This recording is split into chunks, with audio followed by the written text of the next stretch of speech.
What is up, YouTube? It is Hollywood Floss, the worst producer of all time, back with another video. In today's video, we got CHORDimist from Lee Instrumentals, alright? But before we go any further, make sure you hit that like and subscribe button, hit the notification bell so you get any video I upload to the channel, alright? And also go to hollywoodfloss.beatstars.com for beats, MIDI packs, loop packs, and more. Alright, so let's get into it. CHORDimist is a beast, but it's also one of the most frustrating plugins around. Alright, and I'll put the link in the description, so if you want to check that out, you can do that.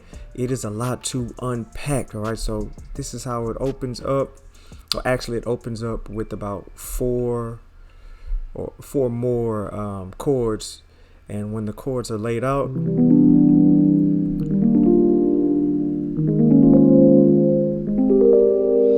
and of course you can manipulate some of those as well. So when you do get a chord progression you like, it is fire. You can also import MIDI or import a MIDI chord progression as well. You can generate on the fly. You can also have these subcategories: jazz, rock, hip hop, pop, EDM. I'm still working around some of the meanings, but it's been fun to kind of, you know, get something new. All right, this is not a new plugin, but new to me. So if you go to like rock, you can generate, and it'll lay it out across these, I guess, 8 different chord progressions.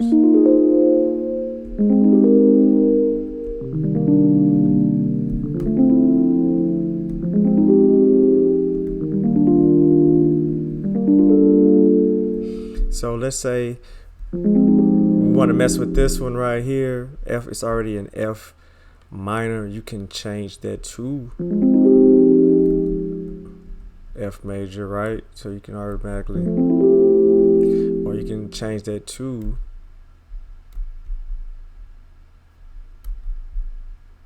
that. Then right here has pads right here, offset, modal interchange, tension, voicing, key,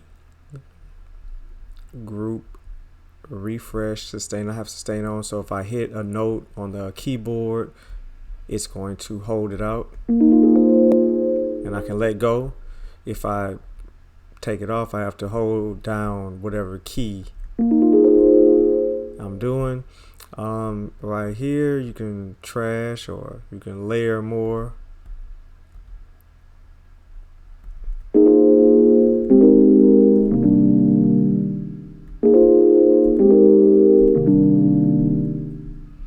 Got one shot mode, loop mode, gate mode, and then you can extend the bar length.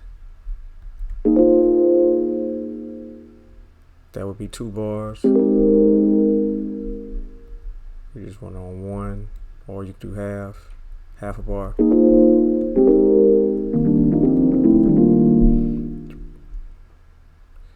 Then we got the direction you can go in. They have about 10 different things.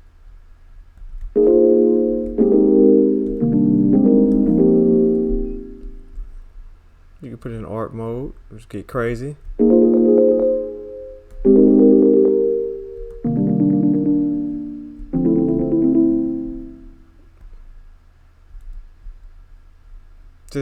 I'm still wrapping my head around everything, but I'm trying to show you.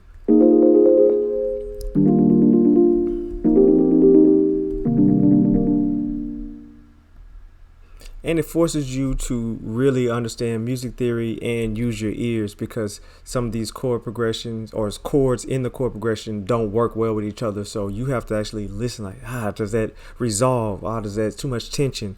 Does that even make sense in the flow of things? So it really makes you have to work. So if you're not ready to work, this might be too overwhelming for you.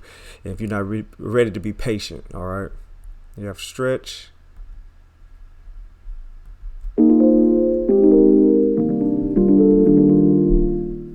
Let's go to something else. Neo Soul, generate. I just want to.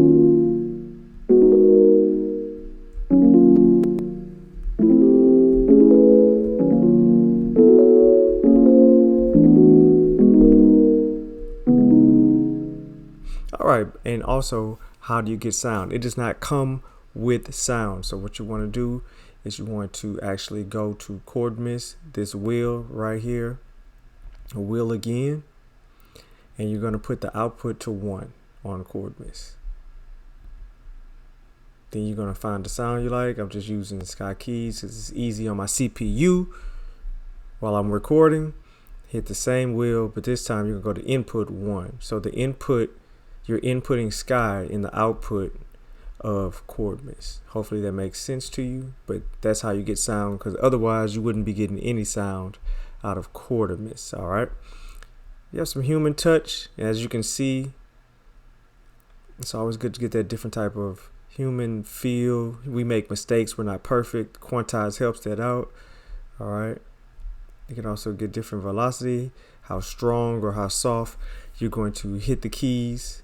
You're not really hitting the keys, but you get it.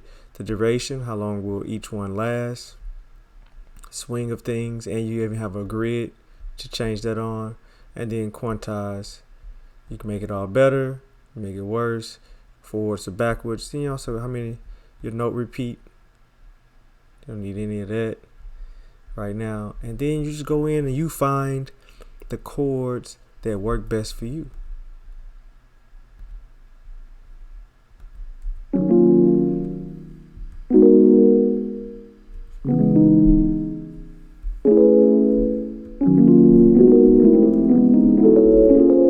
And I think playing around like you really are, like when you hit one note, I think playing around is a dope part about it.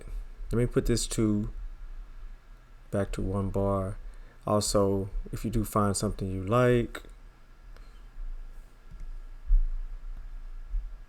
bring this up here and you can export it into Sky Keys, for instance. Let's say you wanted it in Sky Keys. You can also play around with the chords this way.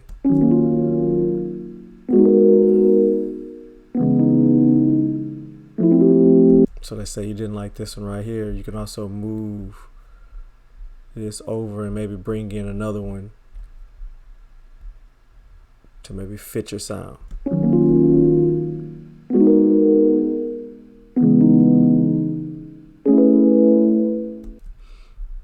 And then you can delete the rest. So there's some workarounds around that, but I suggest you play it in real time, kind of chug away at your MIDI keyboard or your laptop keyboard until you find something that you like. So like I said, it's a learning curve. If you're not willing to learn or listen and manipulate and play around, this is not for you, because it comes at a hefty price.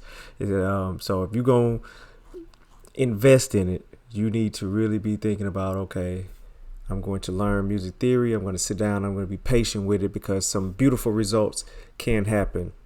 For me, I think I'm still sticking to scalar 2 or 3. It's just the ease in what I try to do. It's just perfect for my work setup. I got scalar 3 mixed in with Melody Sauce 2.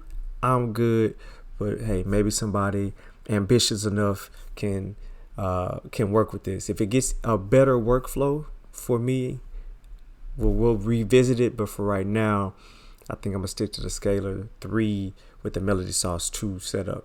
Just my honest opinion, but dope concept. I see where they're trying to go with it.